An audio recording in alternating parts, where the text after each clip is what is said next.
সামনেই পশ্চিমবঙ্গে বিধানসভা নির্বাচন, কি বলছেন বালিগঞ্জ এলাকার ভোটাররা তুলে ধরেছেন অভিনেত্রী চৈতি ঘোষাল। দেখুন তারকার চোখে তারকা কেন্দ্র।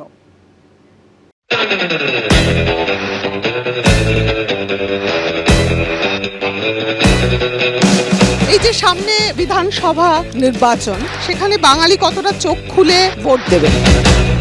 বিধানসভা নির্বাচন 2026-এ বালিগঞ্জ কিন্তু একটি অত্যন্ত গুরুত্বপূর্ণ জায়গা।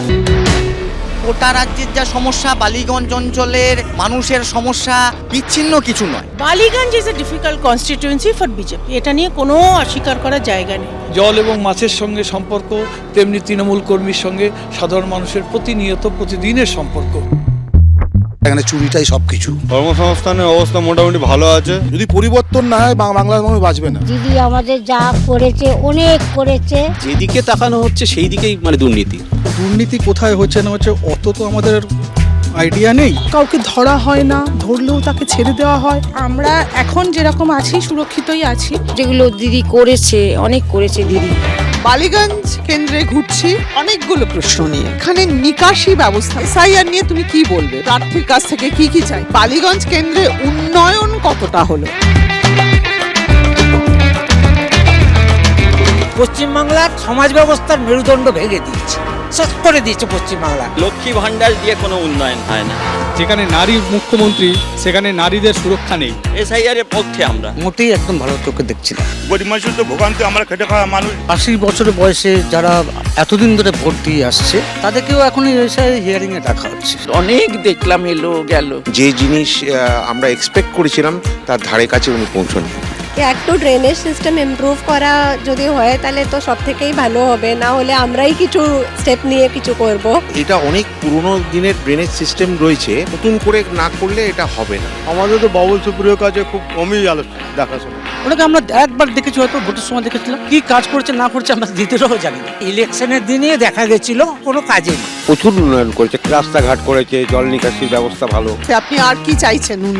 উন্নতি বলতে সব ঠিকই আছে, ভালো আছে সবাই। মাস্টারদের সম্মান নেই, ডাক্তারদের সম্মান কি আছে পশ্চিমবাংলায়? প্রতি বছর এসএসসি পরীক্ষা হতো বাম আমলে, এ কোনো উন্নয়ন হয়নি, বরঞ্চ যে উন্নয়ন হয়েছে সেটা সিন্ডিকেটের উন্নয়ন হয়েছে।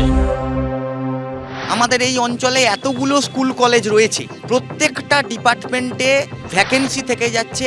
বালিগঞ্জ গভর্নমেন্টের মতো স্কুলে সেখানে এখন পার্মানেন্ট হেডমাস্টার নেই। বাবুল সুপ্রিয় তার যে বিধায়ক, যে তহবিল বালিগঞ্জের সমস্ত কেন্দ্রেই তিনি বন্টন করেছেন। বাবুল সুপ্রিয়কে ওই ইলেকশনের সময় এসে নিজেদের কার্যকর্তাদের সঙ্গে প্রচন্ড চেঁচামেচি করতে দেখা গেছিল এক দুবার। এছাড়া রাস্তাঘাটে কোনোদিনও দেখিনি আমি। স্বাস্থ্যসাথী কার্ড আমাদের রাজ্যে চলে, তো নার্সিংহোমে অনেক হসপিটালে সেই স্বাস্থ্যসাথী কার্ড গ্র্যান্ট হয় না। তো আমরা বলছি এক দেশ এক হেলথ কার্ড চালু করতে হবে। 75 থেকে 80% মানুষ স্বাস্থ্য সাথী বা স্বাস্থ্য বীমার আওতায় চলে এসেছে। কলকাতা পুলিশকে স্বয়ং মুখ্যমন্ত্রী নিজে শিকদারা গুড়িয়ে ভেঙে ফেলেছে। শিল্প চাই, কাজ চাই, বাম পথে বাংলা চাই। সরকারি যে সমস্ত প্রকল্পগুলো ছিল সেগুলো আমরা প্রচুর ভালোভাবে রূপায়ণ করতে পেরেছি বলে আমি বিশ্বাস করি। অপরিকল্পিত নগর উন্নয়ন নয়, আমাদের কলকাতার নিকাশি ব্যবস্থাকে আমরা আবার পুনরুদ্ধার করতে পারি। এবারে কতটা ভোট বাড়বে বলে আশা?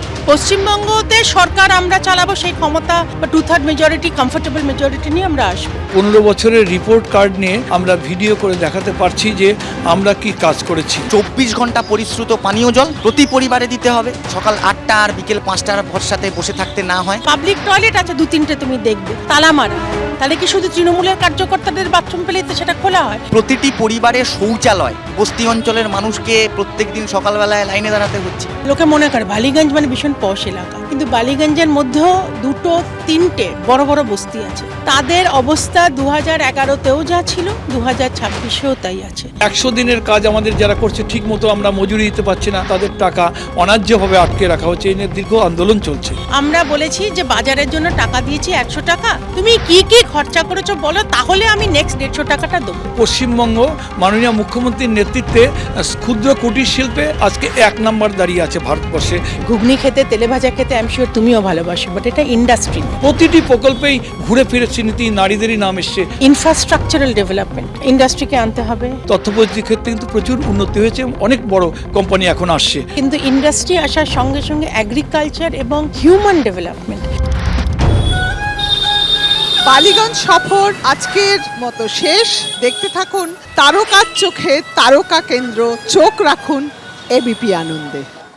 এবিপি আনন্দ, এগিয়ে থাকে, এগিয়ে রাখে।